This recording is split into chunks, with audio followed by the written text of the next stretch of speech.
सच बात है। हे गुरु, अगर आप साथ हैं तो मोक्ष तक मैं अरुक अथक चलता चला जाऊंगा, लेकिन जब आपका साथ नहीं तो मन घबराने लगता है। कई बार लगने लगता है मुझे कौन आवाज देगा, अगर मैं भटक गया तो मुझे कौन पुनः सही रास्ते पर लगाएगा, मुझे कौन सम्यक पथ दिखाएगा। गुरुवर, आप आवाज देते रहना, बस अपनी एक आवाज देना गुरुवर, मैं सही रास्ते पर चल जाऊंगा। जैसे कि मधुबन के उन घाटियों पर कोई गुमराही हो जाता है और साथ में चलने वाले सही यात्रियों से आवाज देते हैं, क्यों भाई आ रहे हो ना, सही रास्ते पर चलो, इधर से आओ, इधर देखो, और वो बार बार आवाज देते हैं तो सही में वो भटका राही भी सही राह पर आ जाता है। बस उसी तरह से सोच रहे इंद्रभूति कि अगर गुरुवर आप हैं तो सब कुछ है। और गुरु कैसे होते, खुद जगते हैं और अपने शिष्य को भी जगाते। एक छोटी सी बात आपको बताती हूँ, बहुत ही महत्वपूर्ण बात है। आचार्य जी लगभग 2 बजे जाग चुके थे और सामायिक में लीन थे। उसी कक्ष में उनके शिष्य भी सो रहे थे। उन्होंने देखा और वापस करवट बदली और सो गए। थोड़ी सी देर के बाद में आचार्य जी देख रहे हैं कि क्या कर रहा है शिष्य, क्या कर रहा है, वो सब देख रहे हैं। इसके बाद में थोड़ी सी देर हुई, फिर उन्होंने करवट बदली, न जाने क्या देखा और फिर सो गए। घड़ी को देखा और फिर सो गए। फिर तीसरी बार ऐसा हुआ, आचार्य जी को मालूम है कि ये क्या कर रहे हैं। इसके बाद में जब उठे तो काफ़ी समय हो चुका था, लेट हो गए थे। जब सारा कार्यक्रम हो गया, प्रातःकाल का सामायिक प्रतिक्रमण हुआ, शिष्य लेट हो गया, तो उसने डरते डरते गुरुजी के चरणों में आकर के कहा, गुरुजी आज तो मैं बहुत लेट हो गया, मुझे क्षमा करना गुरुदेव, मुझे क्षमा करना, आज मैं बहुत लेट हो गया। आचार्य जी ने पूछा मतलब क्यों लेट हो गए? तो बोले, आचार्य जी आज घड़ी ने धोखा दे दिया, मुझे घड़ी ने धोखा दे दिया। तो आचार्य जी क्या जवाब देते, सुनो, घड़ी धोखा दे सकती है, गुरु धोखा नहीं दे सकता। मैं तो जाग रहा था ना, तुम्हें मालूम है, फिर भी तुम सो गए। क्या तुम्हें मेरे जागरण पर विश्वास नहीं था? मैं जाग गया हूं, मतलब सामायिक का समय हो चुका है और तुम सोते रहे। ध्यान रखना, एक घड़ी धोखा दे सकती है लेकिन गुरु कभी धोखा नहीं दे सकते, बात याद रखना। छोटी छोटी बातें चोटी तक पहुंचा देती हैं। और वाकई में जिसने गुरु का शरण लिया उसने कभी भी धोखा नहीं खाया, बशर्ते है कि सच्चा गुरु होना चाहिए, जिसकी लगन हो कि मुझे मुक्ति तक चलना है, और कोई जिनकी लगन न हो। वास्तव में ऐसे गुरुवर जिनकी चर्या बिल्कुल सधी हुई, छोटी छोटी बातें हैं। ब्यावर में जब आचार्य भगवान का 1973 में चातुर्मास हो रहा था, तब की बात है, जब आचार्य भगवान वहाँ पर थे या गए थे आचार्य जी ब्यावर में, उस वक्त की घटना है। दर्शन के लिए आए लेकिन वापस लौट करके चले गए। वहाँ पर एक सज्जन दंपत्ति वो देख रहे थे जिन्होंने कभी साधु को प्रणाम नहीं किया और बड़े घमंडी थे कि हम साधु को प्रणाम नहीं कर सकते क्योंकि पंचम काल में साधु नहीं होते, भावलिंगी, ऐसा सोच करके बैठे थे। और आचार्य जी आए, नीचे देखा और वापस लौट करके चले गए। फिर थोड़ी देर के बाद में आए, देखा और वापस लौट करके चले गए। क्यों? क्योंकि मंदिर बंद था, दरवाज किवाड़ बंद थे, वो वहां पर बैठे हुए हैं, लेकिन आचार्य जी ने कुछ भी बोला नहीं। तीसरी बार फिर आचार्य जी आए, द्वार खुले हुए थे और अंदर चले गए। दंपति ने सोचा बड़ी बात है, पूछें आखिर ऐसा क्यों किया आचार्य जी ने?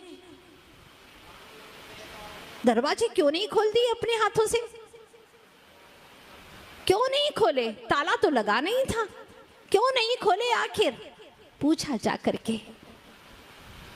आचार्य जी ने जवाब दिया, मुझे एक ही द्वार खोलना है, वो है मोक्ष महल का द्वार, बस वही खोलूंगा मैं,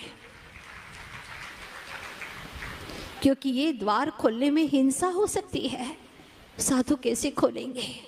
न खोलते हैं न बंद करते हैं, बंद करने के लिए ऐसी कोई चीज नहीं मेरे पास में जिसको मैं छिपा करके रखूं, ताले में रखूं, इसलिए मुझे इसकी कोई जरूरत नहीं पड़ती। ये बात सुन करके उनकी आंखों में आंसू आ गए और जो सोच रहे थे कि पंचम काल में सच्चे साधु नहीं होते, दोनों जन दंपति गुरु के चरणों में नमनीभूत हो गए कि जिस सदगुरु की हम खोज कर रहे थे वो सदगुरु हमें मिल गए।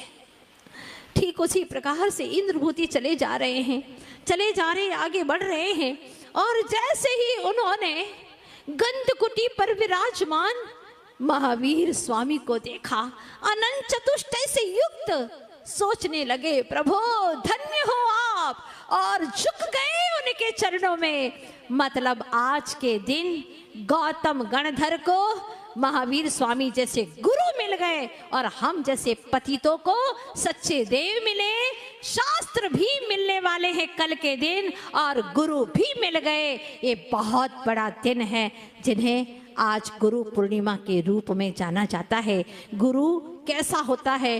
पूर्ण माँ के समान होता है, अर्थात जो पूर्ण ज्ञानी होता है वही वास्तव में गुरु होता है, अरहंत देव। इससे बढ़कर के कोई गुरु नहीं हो सकता। और गौतम गए थे कहाँ? तो लड़ने के लिए गए थे। गौतम लड़ने गए थे, लाडले बन करके रह गए। नाम था गौतम। गो यानी चला जाना, समाप्त हो जाना, मिट जाना। तम यानी अंधकार। उन्होंने अपने नाम को सार्थक कर दिया। तम यानी अंधकार को कह दिया गो जाओ, अब तुम मेरे पास में नहीं रह सकते। और वह गौतम गुरु के महावीर प्रभु जो इनके सच्चे गुरु बन गए, उनके चरणों में शिष्य बन करके रह गए। आज वो दिन है गुरु पूर्णिमा का। जीवन में कोई भी गुरु ना हो तो कम से कम गुरु स्वीकार कर लेना, लेकिन ऐसा गुरु जो स्वयं लकड़ी की नाव की भांति हो, जिसमें कोई दिखावा ना हो, कोई चकाचौंध ना हो, वह स्वयं तिरे और औरों को भी तिरा दे। पत्थर की बहुत सुंदर नाव है, नक्काशी वाली है, बड़ी सुंदर दिख रही है। ध्यान रखना वो खुद भी डूबेगी और बैठने वालों को भी डुबो देगी। इसीलिए जिसमें हमारा आत्म कल्याण हो, जो हमें सतपथ दिखाए, जो हमारी बुराइयों को निकाले, डरे नहीं और हमारी बुराइयों को तराश करके अलग कर दे, एक मूर्ति गढ़ दे, समझ लेना वो तुम्हारा सतगुरु है। तो आपसे यही कहना चाहती हूँ कि ज़माना खुद नुमाई का नहीं, पछताओगे। ज़माना खुद नुमाई का नहीं, पछताओगे। आईना बन के जिधर जाओगे फूट जाओगे।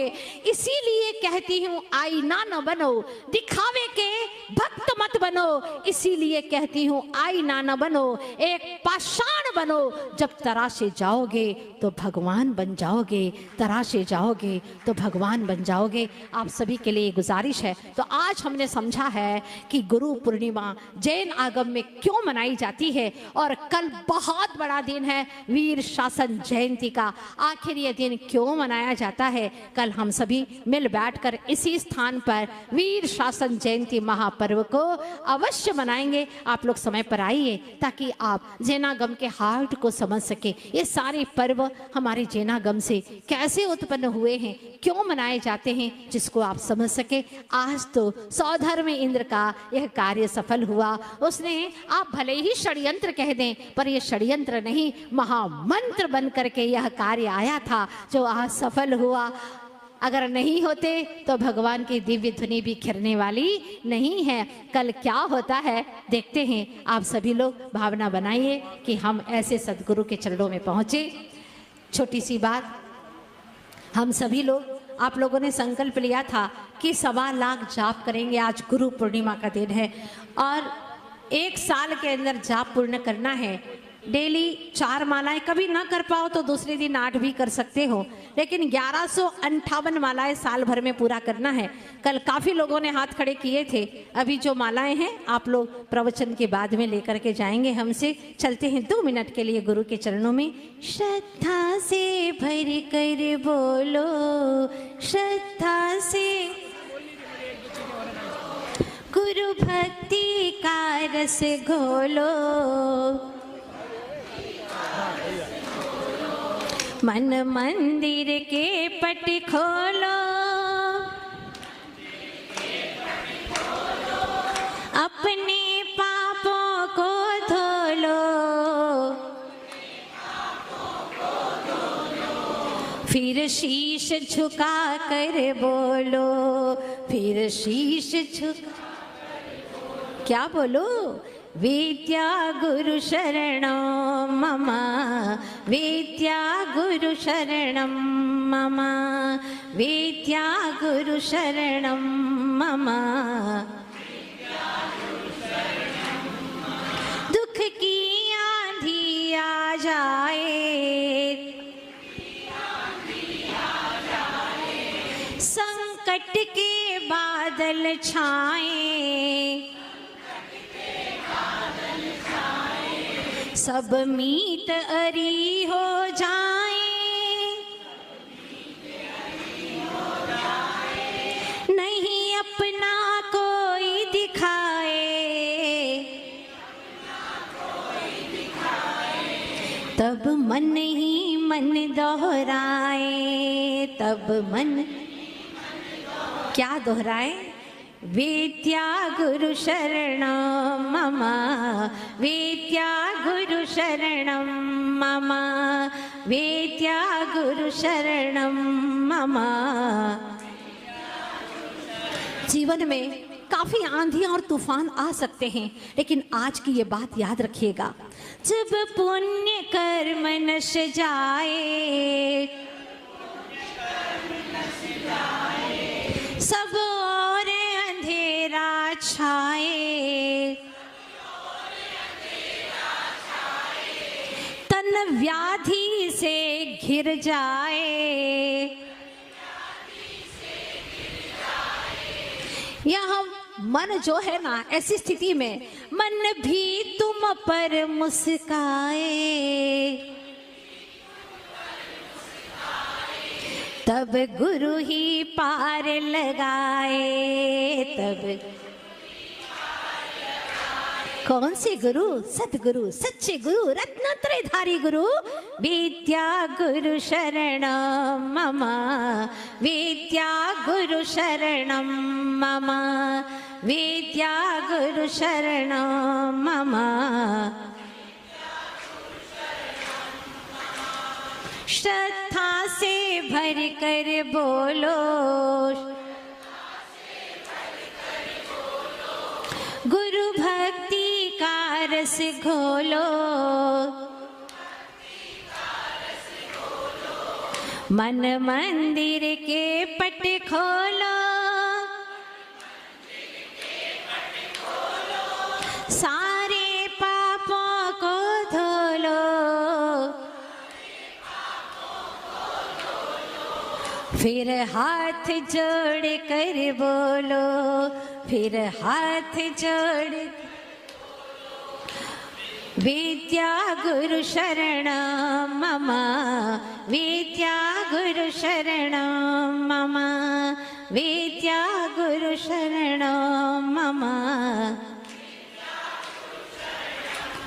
बोलिए हम सबके गुरुवर आचार्य श्री विद्यासागर जी महाराज की, जगत गुरुवर ब्रह्मांड के देवता आचार्य गुरुवर श्री विद्यासागर जी महाराज की, गुरु पूर्णिमा महामहोत्सव की।